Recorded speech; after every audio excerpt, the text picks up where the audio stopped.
السلام علیکم my friends اور مائی یوٹیوب فیملی، کیسے ہیں آپ لوگ سب؟ امید کرتی ہوں خیریت سے ہوں گے، اور الحمدللہ اللہ کے کرم سے میں بھی خیریت سے ہوں۔ اور وہی دعا، اسی دعا کے ساتھ کہ اللہ تعالیٰ ہر طرف خیر خیریت اور خوشیوں کو برقرار رکھے، اسی دعا کے ساتھ ہم آج کی ویڈیو کا آغاز کرتے ہیں۔ تو سب سے پہلے تو آپ سب کو جمعہ بہت بہت مبارک ہو۔ آج جمعۃ المبارک ہے اور شعبان کا آئی تھنک دوسرا جمعہ ہے۔ اللہ تعالیٰ ہمیں خیر و عافیت کے ساتھ رمضان میں داخل ہونے کی توفیق نصیب فرمائے۔ تو آج کیا بن رہا ہے؟ آج بن رہی ہے کچن میں آلو کی طاہری، کیونکہ فرائیڈے کو لازمی میں آلو کی طاہری نہیں کوئی سے بھی چاول ضرور بناتی ہوں۔ تو آلو کی طاہری مجھے اچھی لگتی ہے، تو وہ ذرا زیادہ بن جاتی ہے۔ تو میں نے مطلب میرے یہاں شادی سے پہلے تو کبھی ایسا نہیں تھا کہ جمعے کو لازمی چاول بنے، لیکن شادی کے بعد جب میں اپنے سسرال آئی ہوں تو ان لوگوں کے ہاں جو ہے نا جمعے کو لازمی چاول بنتے تھے۔ تو بس اب مجھے بھی وہی عادت ہو گئی ہے، مجھے بھی اچھا لگتا ہے فرائیڈے کو نا، اچھے لگتے ہیں چاول بنے ہوئے، اور میرے خیال سے زیادہ تر گھروں میں بنتے ہیں فرائیڈے کو چاول۔ تو آلو کی طاہری سمپل سی ریسیپی ہے۔ میں نے پیاز کو تھوڑا سا براؤن کر لیا ہے، ہلکا پھلکا سا، اس میں زیرہ اور تھوڑا گرم مسالہ ڈال دیا ہے، پھر اس میں ٹماٹر ڈال کے فرائی کروں گی، اور اوپر سے پسی ہوئی ہلدی، کٹی لال مرچ اور نمک، یہ تمام چیزیں ڈال کے فرائی کریں گے۔ وہ تو وہی بات ہے کہ جتنے زیادہ مسالے ڈالے جائیں تو وہ پھر بریانی والا ٹیسٹ بھی آ جاتا ہے، لیکن مجھے کم مرچوں کی ہلکی پھلکی سی طاہری زیادہ اچھی لگتی ہے، کیونکہ بچے بھی شوق سے کھاتے ہیں، اور پھر مجھے نا طاہری کے ساتھ زیادہ تر سیلڈ ہو، ٹماٹر، ہری مرچیں اور پیاز والی سلاد جو ہوتی ہے نا وہ اچھی لگتی ہے، اور پھر ساتھ میں اچار۔ تو بس یہ دو چیزیں مجھے مل جائیں نا، اور طاہری ہو، اس میں آلو خوب سارے ڈلے ہوئے ہوں، تو مجھے بہت زیادہ اچھا لگتا ہے۔ اور آج امی کے یہاں جانے کا ارادہ تھا۔ میں آئی تھی امی کے گھر سے 20 دسمبر کو نا، اب بس جب سے میری ملاقات نہیں ہوئی۔ ہاں امی آئی تھیں، ایک چکر لگا تھا ان کا بیچ میں فضیلہ کے ساتھ، جب نیو ایئر پہ آئی تھیں امی نا، بس اس کے بعد سے میری ملاقات نہیں ہوئی، نہ ابو سے نہ امی سے بھی۔ ابو کی بھی طبیعت کی سن رہے ہیں کہ ابو کی طبیعت صحیح نہیں ہے، اور تو بس آج میرا جانے کا تھا، لیکن وہاں پہ میری دونوں بہنیں آ رہی تھیں نا، تو لیکن ہسبینڈ سے میں نے جب پوچھا ہے تو وہ تھوڑے بزی تھے، تو اس لیے میں آج جا نہیں سکی۔ تو بہرحال انسان جب بزی ہوتا ہے تو کبھی کبھی اپنے دل کو مارنا ہی پڑتا ہے۔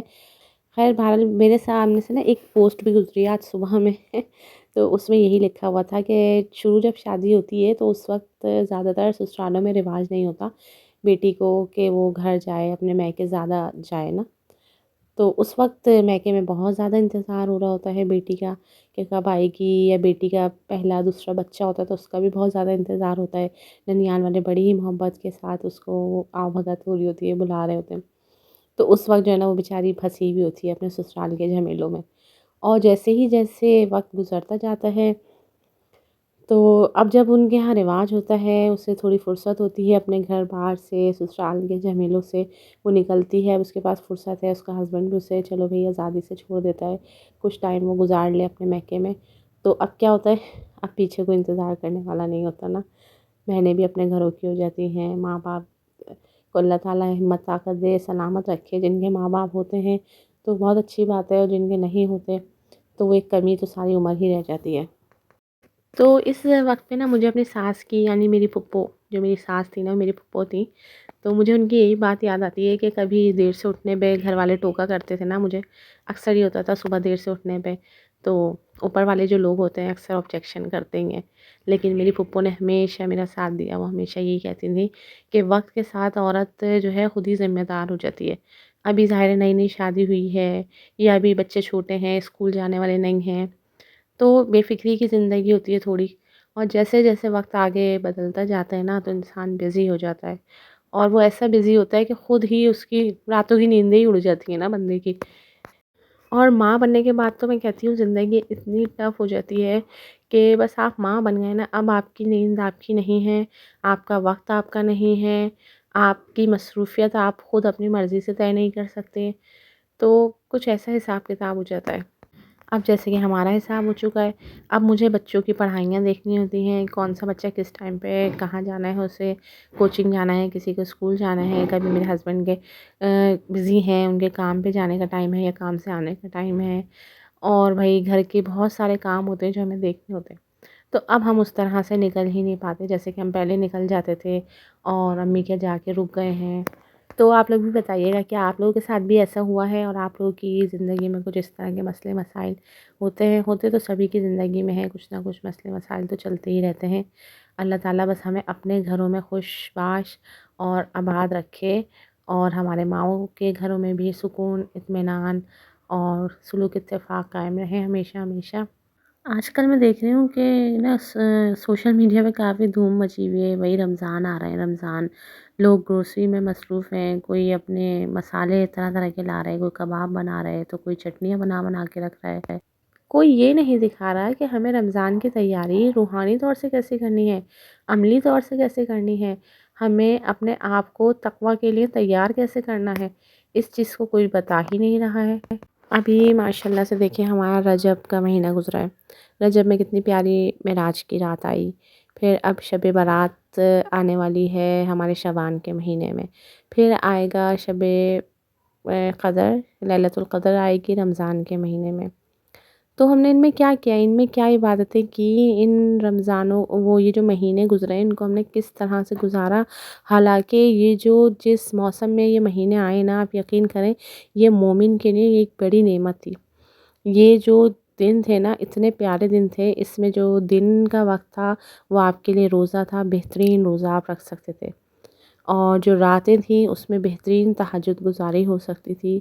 وہ کس طرح کے دیکھیں راتیں لمبی ہوتی ہیں، عشاء جلدی ہو جاتی ہے، ہم جلدی سو جاتے ہیں، عشاء کی نماز سے فارغ ہو کے ہم سو سکتے ہیں، اور اس کے بعد رات کے پہر میں اٹھ کر ہم اپنی تہجد گزاری کر سکتے ہیں. اور جو ہمارا دن ہے، دن چھوٹے تھے، اس میں بہت پیارا روزہ اور ٹھنڈے دن تھے، ان میں ہم بہت پیارے روزے رکھ سکتے تھے. تو یہ جو دن ہوتے ہیں نا سردیوں کے دن، تو سردیوں کے دن اور سردیوں کی راتیں مومن کے لیے تہجد اور روزے کے لیے بہترین ہوتی ہیں اگر ہم اس کو اویل کرنا چاہیں. اور جو رمضان کی تیاریاں اتنی دکھائی جا رہی ہیں بھائی، تو رمضان کس لیے آ رہے ہیں؟ رمضان تو ہمیں متقی بنانے کے لیے آتے ہیں، پرہیزگار بنانے کے لیے آتے ہیں. لوگ اتنی تیاری، بھائی ایک مہینے میں بندہ کتنی چٹنیاں کھا لے گا، کتنے کباب کھا لے گا. آپ یقین کریں میرے گھر میں کیا ہوتا ہے، میرے گھر میں ایک ہنڈیا بنتی ہے جو میں افطاری کے بعد بنا لیتی ہوں. اکثر کبھی ہوتا ہے ٹائم تو بھائی صبح میں بھی بنا لی، نہیں تو میں افطاری کے بعد ایک ہنڈیا بنا لیتی ہوں. وہ میری 2 دن چل جاتی ہے آرام سے. میرے گھر میں کوئی نخرے نہیں کرتا کہ بھائی آج یہ سالن ہم نے کھا لیا تو ہم کل والی سحری میں نہیں کھائیں گے. الحمدللہ میں بھی روزے رکھتی ہوں، میرے دونوں بچے بھی روزے رکھتے ہیں. اور اب انشاءاللہ بہت جلد اس مہینے، اب یہ جو رمضان آئے گا تو میں فاطمہ کی بھی روزہ کشائی کروا دوں گی، تو وہ بھی روزے رکھے گی. تو یہ ہے کہ ہمارے ہاں کوئی ایسے نخرے نہیں ہوتے ہیں. پھر افطاری ہے، کچھ پکوڑے بنا لیے، فروٹ چاٹ بنا لی، چھولے دہی بڑے، جو بھی بیسک چیزیں ہر گھر میں ہوتی ہیں وہی میرے گھر میں بھی ہوتی ہیں. تو میں اس کے لیے کوئی اتنا لمبا چوڑا اہتمام نہیں کرتی کہ بھائی میں 2 بجے سے کچن میں گھسی ہوئی ہوں تو میری افطاری بنی ہی نہیں چک رہی ہے. میں نے ایسے بھی دیکھا ہے بھائی افطاری کا اتنا لمبا چوڑا اہتمام ہوتا ہے کہ کوئی انتہا نہیں ہوتی. بس افطاری میں ہمارے گھر میں ہر چیز ہونی چاہیے، ہر نعمت اللہ تعالیٰ کی ہونی چاہیے. بے شک اللہ تعالیٰ تو نعمت دیتے ہی ہیں، ہم جتنی بھی کوشش کریں چلیں بھائی آج تھوڑی سی افطاری بنا لیں گے، کوئی ضروری نہیں ہے. لیکن اللہ تعالیٰ ایسی رحمتوں برکتوں والا مہینہ ہوتا ہے نا رمضان المبارک، کہ اللہ تعالیٰ خود ہی ہمارے دسترخوانوں کو بھر دیتے ہیں، اپنی رحمت سے ایسا نوازتے ہیں کہ بنا محنت کے ہمیں مل جاتا ہے. ہمیں محنت کرنی ہے اللہ کو راضی کرنے کے لیے، نہ کہ دسترخوانوں کو بھرنے کے لیے. بنائیں، کھلائیں، پلائیں، کھائیں بھی. کبھی آپ کسی کو بلائیں اپنے گھر میں، مہمان نوازی کریں، اچھا لگتا ہے. رمضان میں تھوڑی افطار پارٹیاں ہوتی ہیں تو وہ بھی اچھا لگتا ہے. کوئی اپنے عزیز و اقارب آ رہے ہیں، یا آپ نے افطاری کی پلیٹ بنا کے اپنے پڑوسیوں کے یہاں بھیج دی، کبھی اپنے کسی دوست اقارب کو انوائٹ کر لیا. اور اس دوران میں نا مستحق افراد کو تو بالکل نہیں بھولنا ہے. ایسے لوگ جو کہ روزہ رکھتے ہیں اور بڑے خوشی و خضوع کے ساتھ روزہ رکھتے ہیں. اب دیکھیں نا بچوں میں کتنا شوق ہوتا ہے روزہ رکھنے کا. تو ایسے بہت سے مستحق افراد ہیں، ان کے بھی گھروں میں بچے ہیں، انہیں بھی روزے کا شوق ہوتا ہے کہ ہم سحری کریں اور افطاری کریں اور اللہ تعالیٰ کی نعمتیں سمیٹیں. تو لیکن ان کے پاس اتنے وسائل نہیں ہوتے، تو انہیں بالکل بھی نہ بھولیں. خدا را ہم تو کھاتے ہی ہیں، پورے سال ہی کھاتے ہیں، لیکن اپنے ضرورت مند بھائیوں کو تو نہیں بھولنا ہے، بالکل نہیں بھولنا. انہیں ہمیشہ یاد رکھیں. رمضان کے دن ہوں، پھر عید ہے، عید کے دنوں میں مستحق افراد کو آپ نے بالکل اگنور نہیں کرنا. ان کا ساتھ دینا ہے۔ اللہ تعالیٰ انشاءاللہ ہمارے رزق میں بھی اسی طرح سے برکت دے گا جیسے ہم کسی دوسرے کا خیال کریں گے۔ اور باقی وہی باتیں ٹینشن ہوتی رہتی ہے مجھے دوسروں کو دیکھ دیکھ کے، لوگوں کی ویڈیوز دیکھ رہی ہوں، سب لوگ صفائی میں بزی ہیں، گھر کی صاف صفائیاں کر رہے ہیں۔ اچھا میں نے بھی پچھلے دنوں کر لی تھی صفائی، تھوڑی چھتیں وغیرہ تو میں نے جھاڑ لی تھی۔ اب میرا کچن رہتا ہے وہ مجھے فائنلی صاف کرنا ہے، اور تھوڑی ایک دو چیزیں ہیں جیسے مجھے اپنا کبرڈ وغیرہ اپنے وہ صاف کرنے ہیں، تو بس انشاءاللہ تعالیٰ ہو جائے گی۔ اور باقی میں نے یہ تیاری شروع کی ہے اس سال نا، میں نے اس طرح سے جیسے قرآن مکمل کرتے ہیں سب، بس کسی نے قرآن مکمل کر لیا، 2 کر لیا، میں نے وہ والی ترکیب نہیں رکھی۔ میں نے صرف یہ سوچا ہے کیونکہ مجھے ایک پارہ حفظ ہے الحمدللہ، تو میں نے یہ سوچا ہے کہ میں اسی کو ریپیٹ کروں گی۔ جو بھول چوک ہو گئی ہے، بھول پڑ گئی ہے، اس کو مجھے اپنا بہتر کرنا ہے، اور ساتھ میں مجھے قرآن کو اور وہ جو صورتیں مجھے یاد ہیں نا ایک پارے کی، یعنی اماں پارے کی جو مجھے صورتیں یاد ہیں، انہیں میں نے ترجمے کے ساتھ پڑھنا ہے، اور صرف پڑھنا نہیں ہے، یاد بھی کرنا ہے مجھے ترجمے کے ساتھ۔ تو دیکھیں قرآن تو سبھی مکمل کرتے ہیں، پڑھتے ہیں، ہم تراویحوں میں بھی پڑھتے ہیں قرآن، لیکن کچھ سیکھنے کو نہیں ملتا، صرف پڑھتے ہی ہیں ہم قرآن کو، سیکھنا نہیں مل سکتا نا ہمیں، یا تو ہاں ہم تفسیر وغیرہ کے پروگرام میں جائیں، کیونکہ رمضان کے دوران کافی ہر جگہ جگہ تفسیر کے پروگرامز ہوتے ہیں، جو کہ عموماً صبح 11 بجے کے ٹائم ہوتے ہیں بعض دفعہ، اور بعض جگہوں پہ ہوتے ہیں عشاء کے بعد، عشاء کی نماز کے بعد تراویح کے ساتھ، تو اس میں آپ کو قرآن پڑھنے کو بھی موقع مل جاتا ہے اور سمجھنے کا بھی موقع ملتا ہے، تو یہ چیز ضرور اپنی زندگی میں رکھیں۔ ابھی 2 سال سے تو میری لائف کافی بزی تھی، علی چھوٹا تھا تو اس نے مجھے بالکل بھی ایسا مصروف کر کے رکھا ہوا تھا ماشاءاللہ سے کہ مجھے بالکل ٹائم نہیں مل پاتا تھا، لیکن اب الحمدللہ مجھے لگتا ہے کہ اس رمضان مجھے اللہ تعالیٰ توفیق دے گا، کافی میں اپنے لیے کچھ نہ کچھ سیکھ سکوں گی، اور انشاءاللہ قرآن کو اور زیادہ سمجھنے کی کوشش کروں گی۔ یہاں پہ دیکھیں باتوں ہی باتوں میں ہمارا کھانا تیار ہو چکا ہے، دوپہر کا ٹائم ہے، دوپہر میں نماز پڑھ لی تھی میں نے ظہر کی، اور اس کے ساتھ ہی بس میں نے فوراً سے کھانا نکال لیا تھا۔ یہ میری طاہری، ساتھ میں سیلیڈ ہے اور اچار ہے، اور میرا میل کمپلیٹلی تیار ہو چکا ہے۔ آپ لوگ مجھے کمنٹ میں ضرور بتائیے گا کہ آپ کو میری آج کی جو ڈش ہے وہ کیسی لگی ہے۔ اور یہاں پہ ساتھ میں علی کا سونا دیکھیں آپ، موبائل لیے لیے سو گئے ہیں علی، اور اب میں اس سے لوں گی کافی دیر اس نے موبائل چلایا ہے اور اب یہ سو گیا ہے۔